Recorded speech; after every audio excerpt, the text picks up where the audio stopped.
তুলসী মালা পরার আধ্যাত্মিক উপকারিতা। তুলসী মালা পরিধান করলে মন ও আত্মা পবিত্র থাকে এবং ইতিবাচক শক্তির সঞ্চার হয়।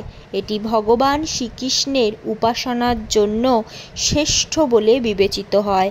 তুলসী মালা ভগবান বিষ্ণুর মন্ত্র জপ করার জন্য খুব ফলদায়ক। তুলসী মালা পরিধানকারীকে ভগবান শ্রীকৃষ্ণের সাথে সংযুক্ত করে দেবতারা তার সুরক্ষা প্রদান করে, আধ্যাত্মিক পথের দিশা দেখায়। তুলসী মালা নেতিবাচক ধারণা দূর করে এবং দুর্ঘটনা ঘটার সম্ভাবনা খুব কম থাকে। অর্থাৎ তুলসীর মালা সুরক্ষা প্রদানকারী হিসাবে কাজ করে এবং তুলসীর মালা জপ করলে ভগবান শ্রীকৃষ্ণের পদযুগলে পৌঁছানো যায়।